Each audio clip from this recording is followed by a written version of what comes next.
there's been a quadruple rise in the number of children, some of age 10 or under, who have been referred to the NHS, and that's because of transgender feelings. Now, obviously, transgender is a word that's been bandied around an awful lot in the past sort of 12 months or so, especially because of the Caitlyn Jenner case over in America. On one case is wonderful and lovely how accepting people are of fluid sexuality, as I think it's termed now.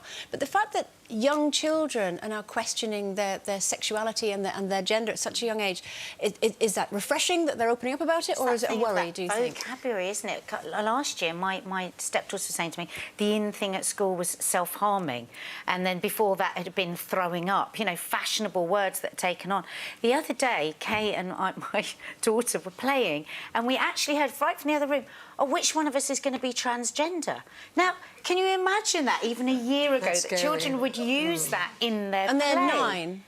They're the 9-year-olds. And then the other day, Mark said, oh, I feel like a woman. I don't know why he was saying that, but it was something to do with something. And Kiki went, you're not going to become a woman, are you? Now, can you imagine when we were 8, even thinking But there's so many different issues. I think it's 71 different types of gender on the internet, isn't there, on Facebook. And I know of one family going through it at the moment, in this case, a teenager. And the teenager, a girl, has now told her parents that she is categorically transgender and wants to have, for example, her boobs removed because she wants to look like a boy. How old is she? I don't know exactly. She's a teenager anyway. But here's the point. It must be so difficult for parents to deal with that, because it would be bad enough if your child eventually had to have a mastectomy for health reasons, but just to look like a boy, to have your boobs removed and to consider... But I would say if she's got to that stage, she definitely is... you know, it's not that sort of... teenage, I think you kind of know by then, don't you? Oh, no, she's categoric about it. Yeah. Oh, categoric. Yeah. The point the under 10 aspect, I understand sort of that, but what I'm worries saying me. is a new thing for parents to have to deal with. You understand homosexuality, but when your child says to you, I'm transgender, it's a whole new thing of having to deal with it. Is it a new thing, Gloria, or is it just something that's being spoken about? Well, maybe brought to the fore. Yeah, that's maybe being spoken about. We had an email here from Laura, which I'm...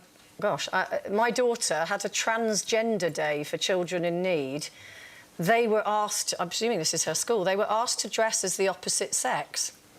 It's wrong to keep pushing the issue, let them develop and make their minds up naturally. And that's something I do feel very strongly about. I think we shouldn't push any agenda to a child, irrespective of whether it's the sexuality agenda or anything else. And then when they get to teenage years, they will start to show signs of, or they'll start to think things themselves, and all you can ever have with them is an open relationship that they feel that they can... Very serious, and they can come and talk to you about it.